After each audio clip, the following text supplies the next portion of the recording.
Welcome to today's virtual career exploration video. I'm Danielle Britton, Talent and Education Director at the Greater Binghamton Chamber of Commerce and the Greater Binghamton Education Outreach Program. I'm joined today by Gabrielle Wayman, who's the Associate Product Manager for ITrack with the Raymond Corporation. Welcome. Hey, thanks for having me. Absolutely, thanks for joining us. So we're going to jump right in and with the questions here.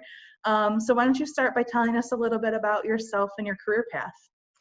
So I actually grew up down on Long Island, and I went to college at Ithaca College.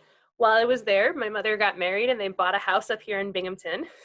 So that's kind of how I wound up coming to put down roots in the area. But first, I had a pretty convoluted path, right? You see this meme all the time of the big wiggly graph that's not quite a straight line, but it's always going up. That was the career path that I followed. And that's always what I try to tell people is that it is not it's not the moments, it's the journey, and it's what you can get from all of the experiences that you put together. So I have been a science curriculum writer at the Cornell Lab of Ornithology. I've been a preschool teacher. I've lived in a couple of different states. I worked at the Discovery Center. I worked at Modern Marketing, and now I'm at Raymond. Awesome. So I know you've had kind of a varied career path. So let's talk about what got you interested kind of in the path that you're on now. Sure. More in the with Raymond, but I think you were doing a little bit of that at Modern Marketing as well. Yeah, and it actually all started with my volunteer work. So I volunteer at the Junior League of Binghamton, and I do a lot of grant writing. And grant writing turned into a really good sales skill set. So when I was at Modern Marketing, there were opportunities where I could do more selling for the company. First, it was as a recruiter, right? Selling to get people to sign on and accept offers. And then in new business development to try and sell for new clients. Then I moved into account management, right, where you're managing those accounts and doing sales programs for them. And what I started to kind of get to the point when I was looking at Raymond was I feel like I'm very comfortable with my ability to generate genuine connections with people, communicate, be persuasive, put together sales programs. And I wanted to get involved more in the strategy behind things and really the development of the products and the platforms that make programs possible. And that's what attracted me to the job at Raymond. Awesome. So what does a typical day for you look like pre-COVID-19? Sure. I know it's changed since then. Some of it has changed, but I'm really thankful. Our team has adapted to being remote pretty well, but that's because we were always really collaborative. So we start off with touch points. We just make sure that everybody knows what they're working on. If you're agile, then you call it a stand-up, but everybody's just making sure if you start the day on the same page.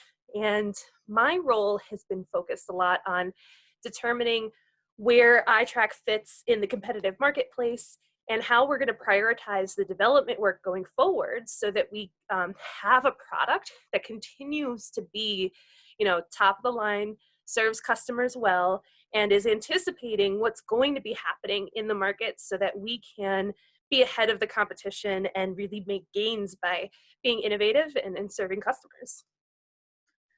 Great. Do you want to tell us a little bit about what ITrack is? So ITrack is it's a program for people with material handling equipment. So think forklifts, but also conveyor belts, dock doors, any of that warehouse equipment that has to do with material handling. The people who own it know that it breaks. They know that they have to get service. So ITrack creates an online place where you can have a really seamless request for the service. They come, they service it, you get your quotes, you get your claims. All of your cost information is in one place. So you can keep track of your service centers. You know which providers are doing the best job for you. And then you can also know, all right, hey, I'm noticing that I have a lot of cost for avoidable repairs in this one site. What's going on? Do I need to clean the floors? Do I need to replace something? Is it an operator thing? Can I train people better?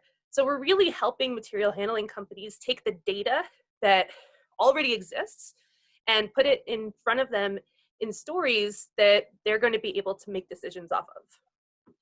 Great. You mentioned a little bit about how you guys, check in remotely and are really collaborative, but have you seen any other big changes in your day-to-day now that you're mostly working from home?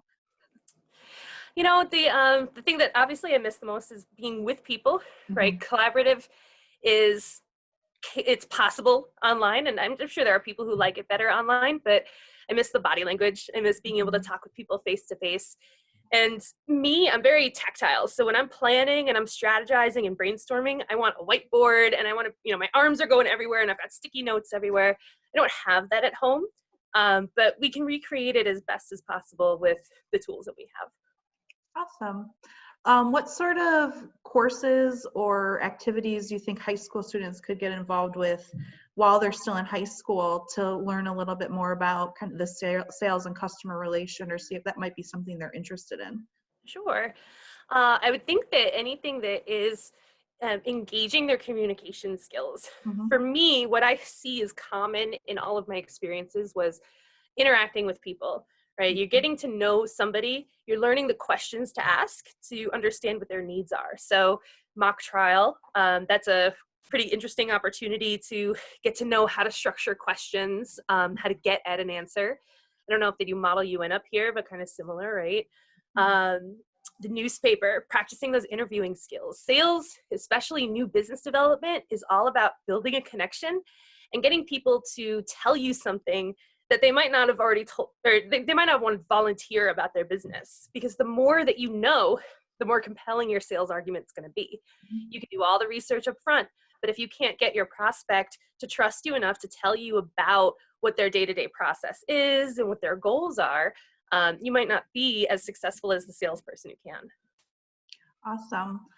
So what other type of skills do you think are important? You mentioned the people skills, but any other things that you feel are important for this field?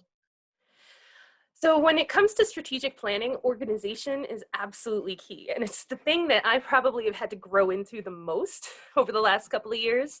I'm not a naturally organized person, but you only need to be caught in a meeting one time asking to defend what you just said and not being able to realize that you need to have everything organized in one place and easily accessible. So whether you do that in some sort of cloud-based solution, if you have a notebook, if you have a binder, something that really shows that you have done all of your due diligence. Here are your meeting notes. Here are your receipts. You're backing up what you said, and you can be trusted as the expert on this, because that's what you need to be when you're a product manager. You are the expert on not just the product, but the market, the customers. You're an expert on the different tools that are used to develop your product, right?